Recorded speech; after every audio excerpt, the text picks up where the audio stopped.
segundo libro de Samuel.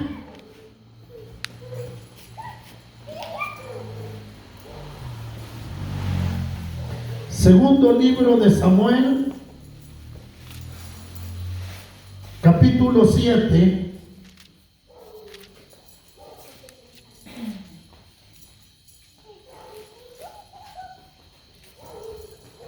Vamos a leer el versículo 17.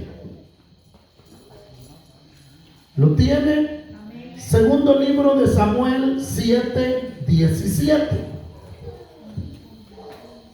La palabra del Señor está escrita así. Segundo libro de Samuel 7, 17.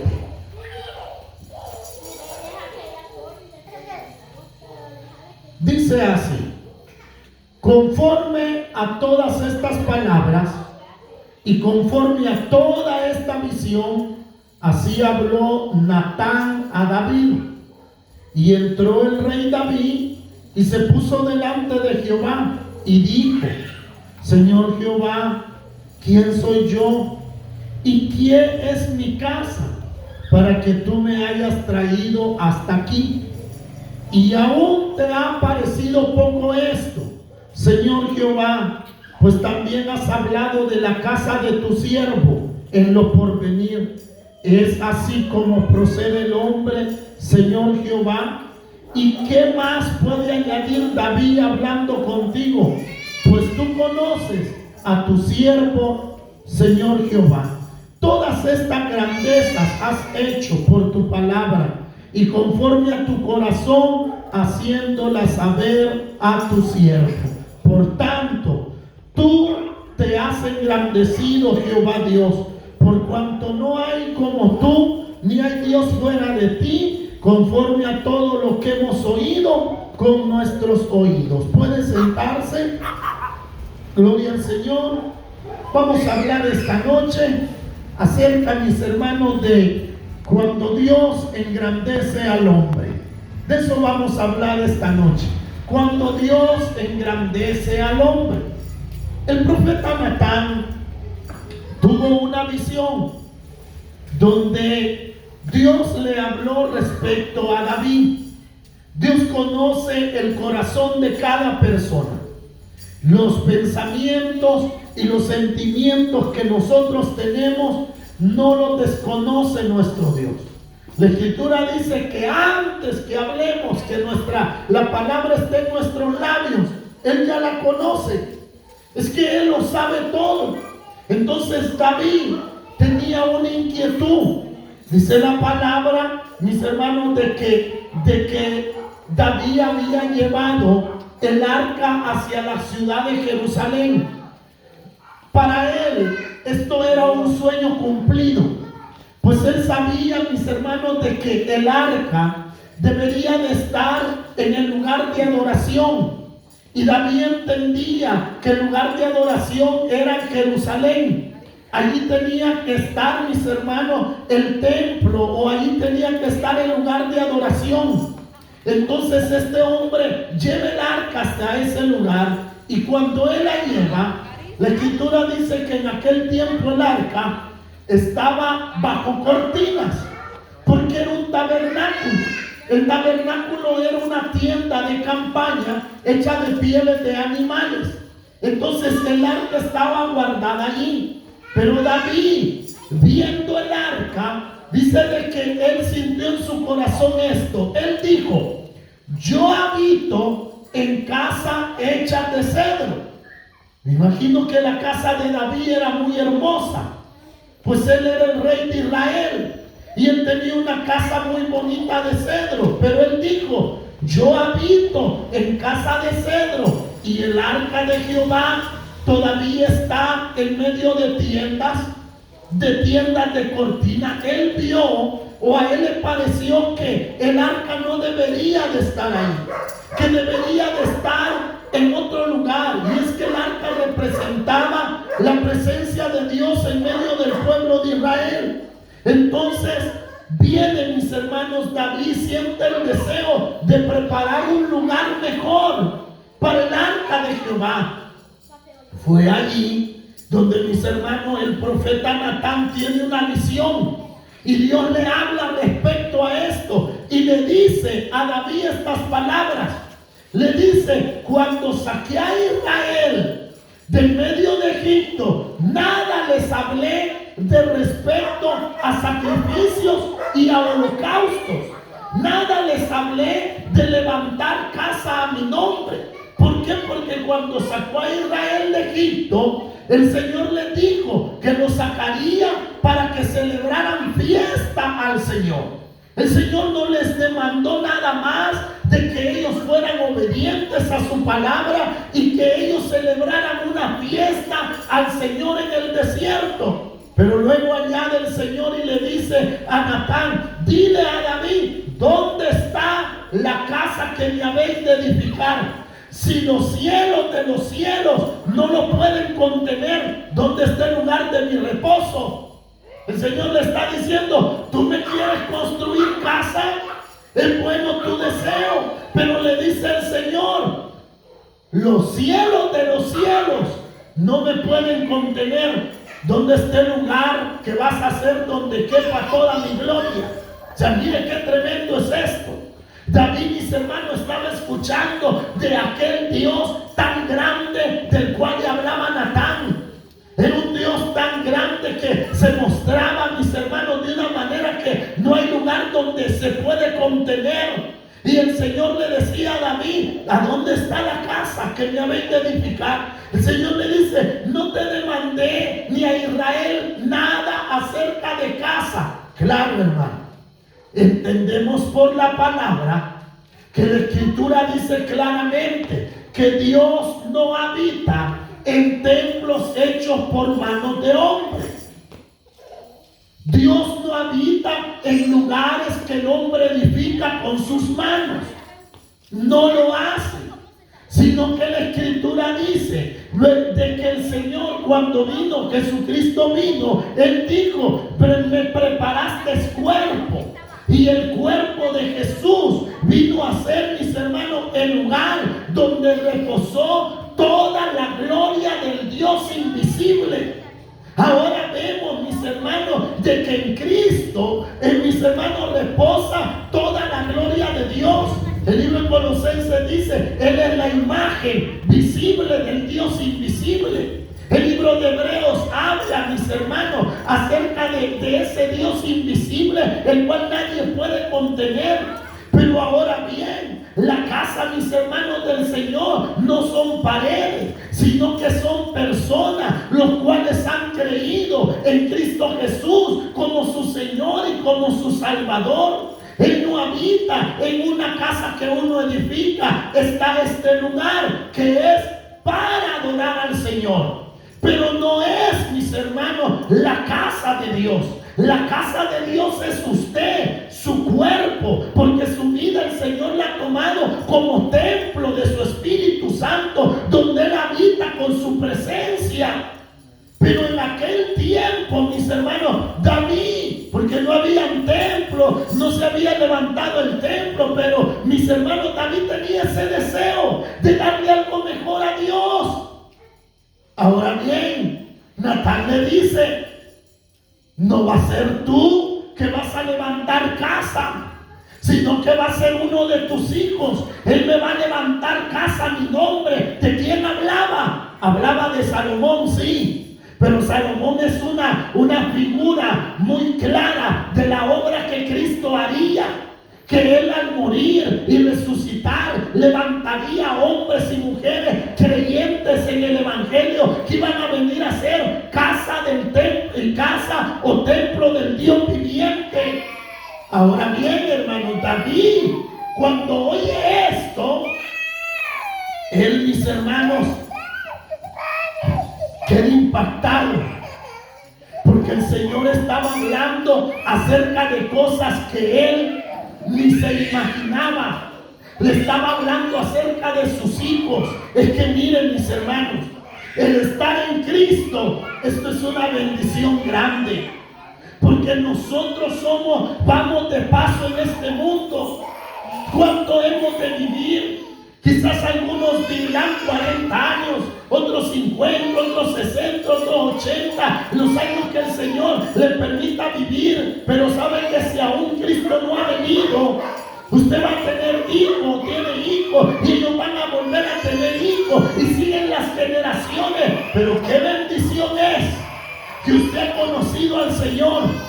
Y así como David era un hombre de Dios, un hombre creyente de Dios, ahora el Señor estaba hablando aún hasta de sus generaciones por venir. Esto es una bendición. ¿Por qué? Porque al llegar usted a Jesús, al venir usted a la fe, no solamente usted ha sido bendecido, sino que su simiente ha sido bendecida también. Hay una bendición que Dios ha dado, mis hermanos, sobre el justo, y esa bendición nadie se la puede quitar, porque Dios quien la da. David, al oír esto, mis hermanos, él se alegra tanto, porque estaba hablando aún hasta de sus hijos. Y si nosotros vemos la Biblia, mis hermanos, en los libros de Crónicas y en los libros de Reyes, habla de acerca de los hijos de David, de cómo los reyes de Judá, venía uno, moría uno, se levantaba otro, moría ese y se levantaba otro, hasta el día en que Cristo vino, mis hermanos. Todavía estaban los descendientes de David sentándose en el trono de Israel. ¿Por qué? Porque Dios había hablado de que Él le iba a proveer hijos para que estuvieran sentados en el trono. Es increíble cómo Dios bendice las generaciones por venir. Es que, mis hermanos, eso es algo que usted debe de tener claro, que así como la palabra ha sido de bendición para usted, también para sus hijos. Pero claro, la palabra no va a venir por, mis hermanos, a sus hijos, y si usted no les mete la palabra, usted les tiene que enseñar la palabra, usted les tiene que hablar de la palabra. Usted les tiene que mostrar la palabra, porque la Escritura dice: instruye al niño en su camino, para que cuando sea grande no se aparte de él. Dice de que aquí, mis hermanos, la mayoría de jóvenes que están ya son segunda generación de creyentes, porque sus padres fueron creyentes y son creyentes, y ustedes han sido creyentes porque ellos les instruyeron en el camino del Señor. Ahora viene otra generación ya, la tercera generación de ustedes, mis hermanos, y van en el mismo camino. ¿Saben qué? Dios habló de David, de los hijos de David en el porvenir. Esto es algo increíble, porque en realidad no solo nuestras vidas están seguras en Cristo. ¿O no siente seguridad usted de estar en Cristo? Usted está seguro en Él. Pero qué alegría es, mis hermanos, saber que su hijo o su hija, mis hermanos, también Dios tiene cuidado de él. Amén. Yo he oído testimonios de personas que han terminado su carrera y se van con dolor en sus corazones, cuando algunos de sus hijos, ellos saben que no están en el camino del Señor. Pero he visto partir a otros que se van tranquilos. Se van tranquilos porque saben que sus vidas están en el Señor. Esto es una bendición. Es que no hay mayor seguridad que Cristo. Entonces, mis hermanos, David estaba viendo todo el bien que el Señor iba a hacer sobre sus hijos. ¿O no se alegra usted del bien sobre sus hijos? Claro que sí. Este hombre se alegraba al oír que era Dios que estaba hablando a favor o en bien de sus generaciones. Cuando oye esto David, miren lo que dice, mis hermanos, David en el versículo 18. Y entró el rey David y se puso delante de Jehová. Y miren lo que dice, 7:18 de segunda de Samuel. Señor Jehová, ¿quién soy yo? ¿Y qué es mi casa para que tú me hayas traído hasta aquí? ¿Qué razonó David? Y él se preguntó y dijo: ¿quién soy yo para que haya llegado yo hasta aquí. Mis hermanos, mis hermanas, si algunos de nosotros estamos vivos por pura misericordia de Dios, por puro milagro de Dios. Por ahí conocí a una familia, la cual me dice la mamá de estos jóvenes, me dice: vivimos en una colonia muy peligrosa, y aquí están mis hijos sanos, sí, y como todo joven, inquieto, travieso, atrevido, pero me dicen, pero no se me perdieron. ¿Por qué? Porque la misericordia de Dios fue sobre ellos. Dios los guardó, y esa es una gracia de Dios. Por eso David dice: ¿quién soy yo para que me hayas traído hasta aquí? ¿Cuántas son las cosas que David, mis hermanos, llevaba en su corazón? Si uno ve la vida de David, una vida muy dura, porque desde el momento en que a él se le ungió que iba a ser el rey de Israel, comenzó a tener problemas. Comenzó a tener problemas con sus hermanos. Sus hermanos, mis hermanos, no les caía bien, no les agradaba de que él un día fuera el rey de Israel. Luego Saúl se da cuenta. Y Saúl, mis hermanos, cuando ve que mata a Goliat, lo toma por sirviente de él, pero después se levanta un celo contra David y lo comienza a perseguir, lo quiere matar, lo anda persiguiendo. Y una de las cosas que pasó David, mis hermanos, andaba él peleando una batalla, y de repente, mientras él andaba con sus hombres en el campo de la batalla, entran los amalecitas y le roban a la mujer, a los hijos de David, y se llevan a todas las mujeres y a los hijos de los hombres que andaban con él. De tal manera que David dice que subió el monte de Sión llorando y con polvo en su cabeza. Luego Absalón, su propio hijo, lo quiere matar. Luego, mis hermanos, el mismo general de David quiere que lo maten a David. Persecuciones, andar huyendo, andarse escondiendo, gente que lo quería matar. Mis hermanos, todo eso David llevaba en su corazón, y él dice: ¿quién soy yo para que me hayas traído hasta aquí? Podemos ver algo en David, que en medio de todas las tribulaciones que él pasó, ¿quién es el que lo guardó? Dios. No es suerte. Usted está hasta aquí. Mire, solo Dios y usted conoce todo el dolor que usted ha pasado.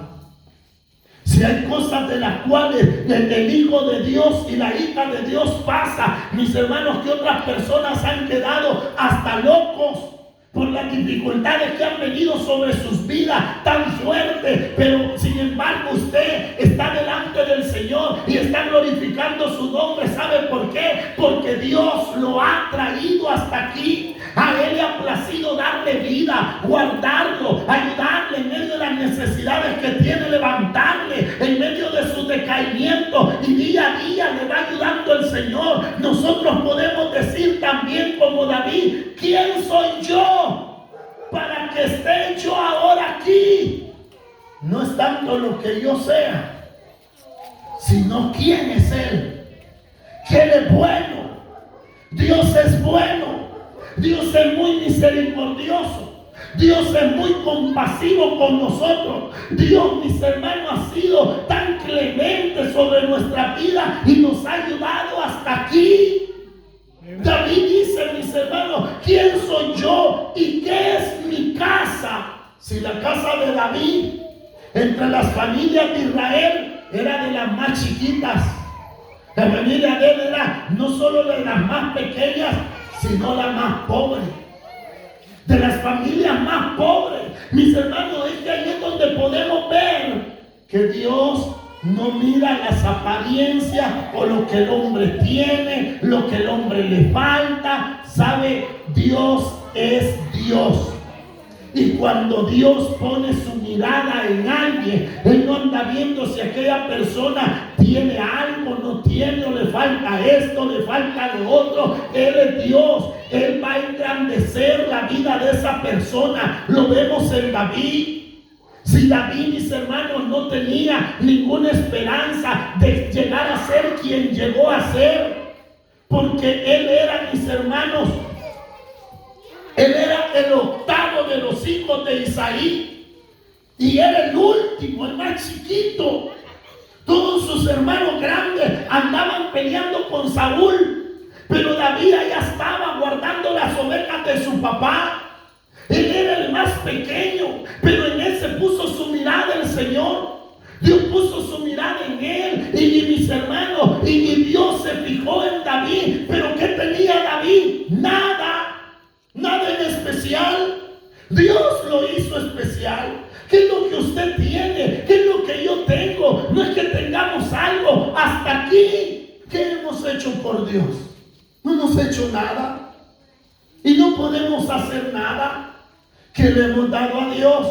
A David también le dijo estas palabras. Le dijo: todos los animales del campo son míos. Y le dijo también que él es el dueño del oro y de la plata. Entonces yo digo, le voy a dar plata al Señor. ¿De quién es? No es de él, pues. Amén. Si yo digo, voy a sacrificar animalitos como en el antiguo tiempo, y dice el Señor, todos los animalitos del campo son míos, y dice que ni siquiera una palomita, una tortolita cae si no es su voluntad. O sea que hasta las aves son de él. ¿Podremos darle algo a Dios? Para que nosotros podamos decir, no, es que yo estoy en el Señor porque miren lo que yo he hecho y lo que yo hago. No, es porque Dios puso su mirada en usted, y antes de que usted hiciera todas las cosas que Dios le ha permitido hacer, usted no tenía nada de eso. Yo no podía hacer nada de eso, ni tenía nada de eso. Dios nos levanta en el momento, mis hermanos, donde ¿quién da algo por nosotros? ¿O quién se va a fijar en nosotros? ¿Quién se va a fijar en David? Nadie, si era un niño por allá, un jovencito. Pero el Señor, mis hermanos, se fijó en él. Mas sin embargo la palabra dice algo, mis hermanos, que quiero que veamos. Siempre en el capítulo 7 y versículo 8. Miren lo que dice el versículo 8. ¿Cómo le habla el Señor a David? Ahora pues dirás así a mi siervo David: así ha dicho Jehová de los ejércitos, yo te tomé del redil, de detrás de las ovejas, para que fueses príncipe sobre mi pueblo, sobre Israel. ¿Dónde estaba David? Detrás de las ovejas.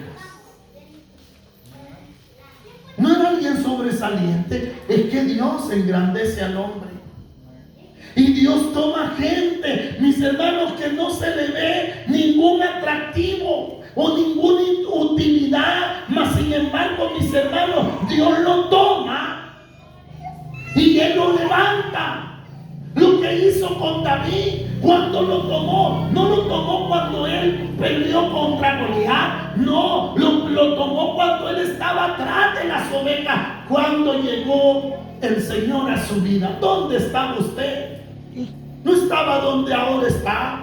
No hacía ni podía hacer lo que ahora hace, ni tenía lo que ahora tiene.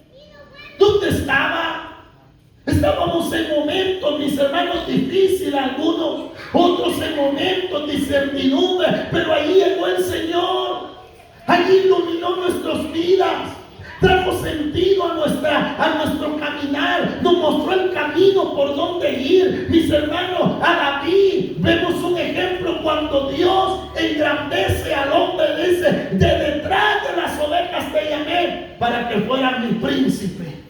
Es que Dios da privilegios grandes, hermano. No porque el hombre sea alguien en especial, porque la Escritura dice de que ante los ojos de Dios todos somos iguales.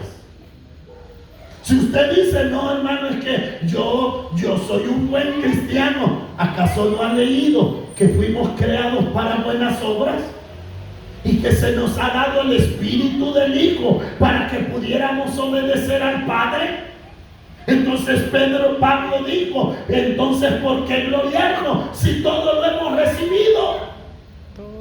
Si uno dice, no hermano, pero es que viera, yo sí soy un gran orador, gracias a Dios, pero no ha leído en Apocalipsis de que el Señor manda a que se tome incienso, mis hermanos, y se derrame sobre los que están debajo del altar, porque dice para que ellos sigan gimiendo y sigan clamando, sí que hasta eso hace Dios.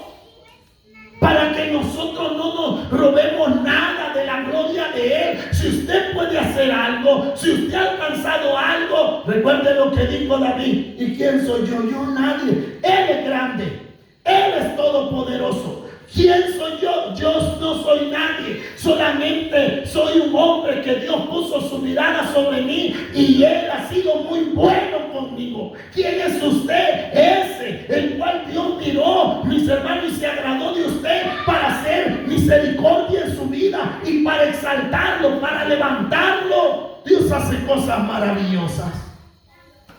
Imagínense, allá vemos en la carta de Timoteo, habla, mis hermanos, de que la abuela de Timoteo era Loida, y esta mujer fue una de las colaboradoras con Pablo, de las que le ayudaba a este hombre en el ministerio de él, de la predicación de la palabra. Pero esta Loida tuvo a Eunice, y Eunice, mis hermanos, fue la madre de Timoteo. Y por eso Pablo le dice a Timoteo, tú has conocido la palabra desde tu niñez. Te la enseñó tu abuelita, tu madre Eunice. Miren, mis hermanos, qué bendición es esa. Ver, imagínense esto. ¿Quién fue Loida? Quizás anduvo allí con Pablo en los cultos que él hacía, o apoyándole de otra manera. Su hija Eunice de igual manera. ¿Quién fue Timoteo? Uno de los pastores que estableció en aquella región el apóstol Pablo. Mire cómo son las cosas. Usted no se imagina, hermano, lo que Dios va a hacer a través de usted. Tal vez usted no lo vea, mis hermanos, en usted, pero Dios lo hará aún sobre sus generaciones. Usted no sabe a dónde y en qué servirán sus hijos y de qué manera los utilizará el Señor para su gloria. Usted no sabe eso. Lo que usted debe de entender es de que Dios ha tomado su vida. Y usted debe de creer que todo fruto que ha salido de su vientre, sus hijos, mis hermanos, son del Señor. Son de Él. Usted debe de creer eso. Debe, mis hermanos, estar consciente que Dios no solo tomó su vida, sino que también hay promesas para ellos. Quizás algunos ya no lo veremos. Yo me acuerdo por ahí un hermano que era amigo mío, un anciano de la iglesia. Oraba mucho por su familia, por su esposa, por su hijo. Me contaba cómo la mujer lo sacó de la casa donde ellos vivían. Y esta mujer metió otro hombre. Y el hijo, y él un día queriendo entrar a la casa, vino el hijo y le quiso pegar. Él no se metía en las cosas de su mamá. Y este hombre lloraba y decía, de mi casa me han echado. Y allí vive con otra mujer. Y el hombre oraba y lloraba. El hombre murió. Y murió en esa condición, lejos de su casa, lejos de su familia. Pero este hombre oraba. Recuerdo una vez en Colón, repartimos unos textos en una vigilia. Y cuando él agarró ese texto, él me dice, mira, el texto de Isaías que dice, yo llamaré a tus hijos y los traeré entre mis brazos. Y ese hombre lloraba y me decía, yo le creo a Dios que un día mis hijos le van a servir al Señor. Ese hombre murió. La mujer siguió viviendo con el hombre que ella tomó. Su hijo perdido en vicio y en todo. El tiempo ha pasado. Y hace un par de años me agradó tanto ver allí en las redes que este joven se estaba graduando de un instituto bíblico y fue ordenado como pastor. Este hombre, amigo mío, nunca vio a su hijo así, pero él oró él creyó al Señor. Mis hermanos, es que el propósito de Dios no es solo con su vida.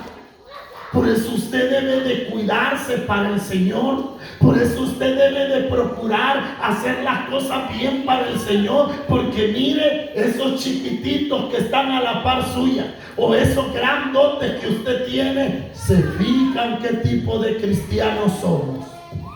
Ellos se fijan. Ellos se fijan.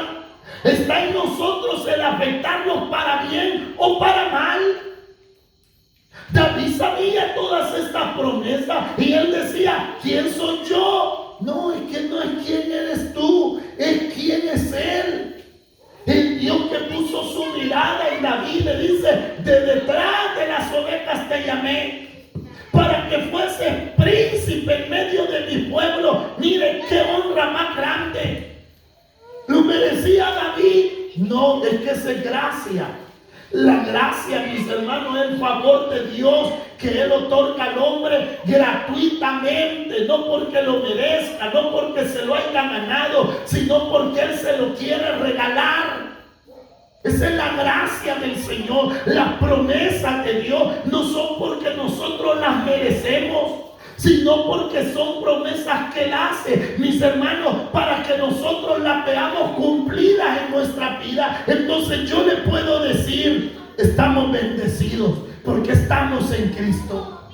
Estamos seguros, mis hermanos, estamos seguros en Él. Claro, estamos seguros. Entonces, por esa es la razón que invitamos a otros que vengan a Cristo, porque estamos seguros. Y él puede decir, pero es que mire, uno debe de pensar en el futuro y más adelante la economía y esto y lo otro. Mire, la Escritura dice, David dijo estas palabras: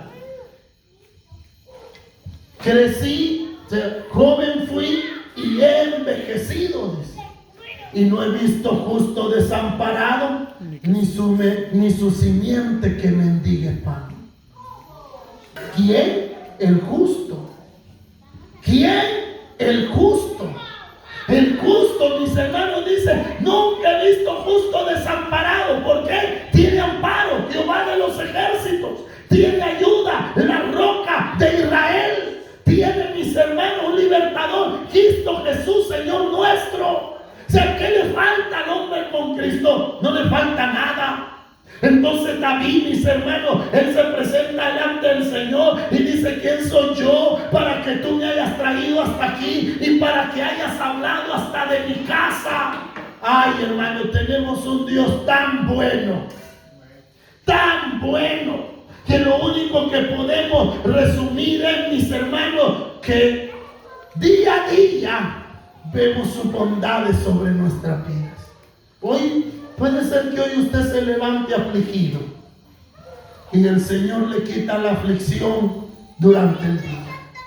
Él lo consuela, Él le ayuda, Él le provee. Es increíble cómo Dios está ahí, está, mis hermanos, pendiente de todo. Como el Padre se compadece de su Hijo, así el Señor se compadece de los que le aman.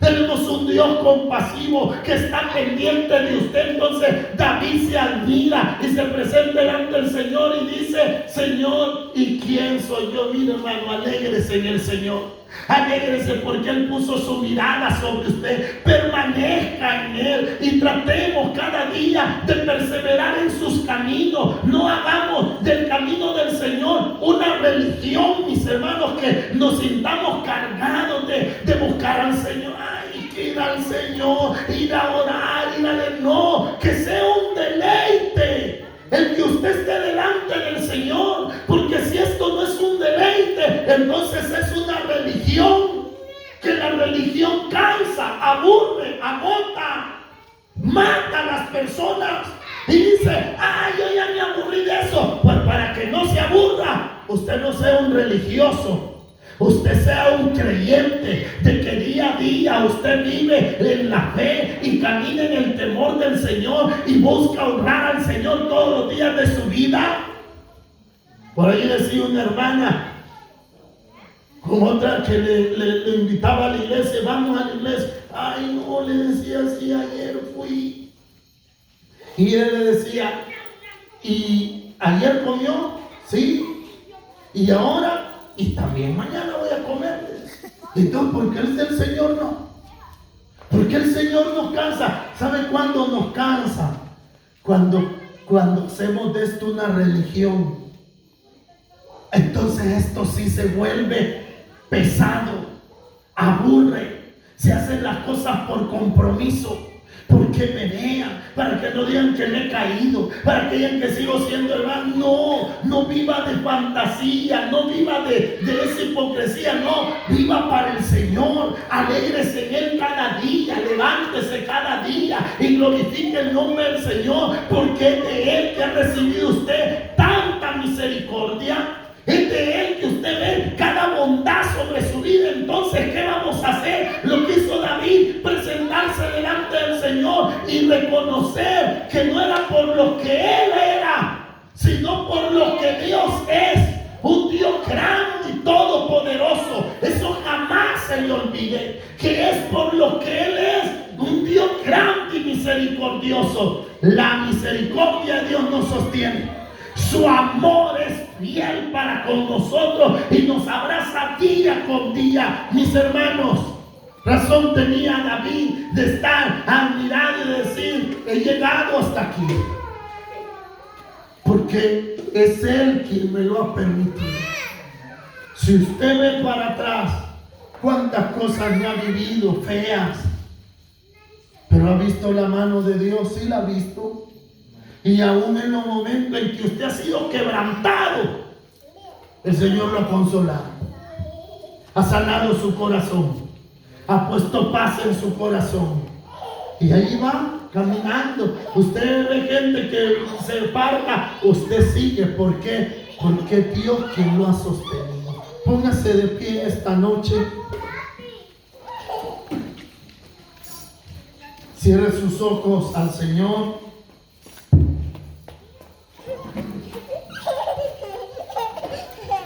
Padre que estás en los cielos, en el nombre de Jesús te damos las gracias. Te damos las gracias, mi Dios, por todo cuanto has hecho en nuestras vidas. Vemos en tu palabra cómo tú levantaste a tu siervo David, a este hombre que era un niño, un jovencito apenas cuando tú lo llamaste. Y él supo que tú lo llamabas. En ese momento él no comprendía todo lo que tú ibas a hacer por él y en él y a través de él. Así de igual manera cada uno de nosotros no entendemos, Señor, y muchas veces hasta nos sentimos confundidos. Que qué será de nuestra vida y cómo haremos en ciertas circunstancias que atravesamos. Pero vemos que tú levantaste a este hombre y lo engrandeciste. Así, Señor, levantarás a este pueblo, a tus hijas, a tus hijos, y traerás, Señor, sanidad a sus corazones.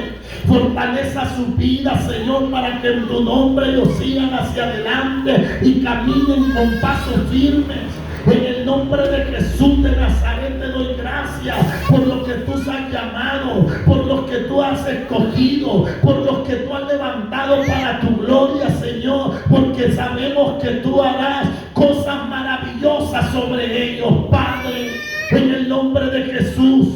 En el nombre de Jesús de Nazaret estamos aquí agradecidos, dándote a ti la gloria, porque aún sobre nuestros hijos, Señor, hay promesas, Padre, porque tú eres tan bueno y sabemos que tú harás cosas que nosotros ni la queremos ya, Padre, si tú no has venido, pero ellos sabrán de que el Dios en el cual nosotros creímos y le instruimos en tus caminos es un Dios fiel y misericordioso, un Dios bueno para con todas las generaciones.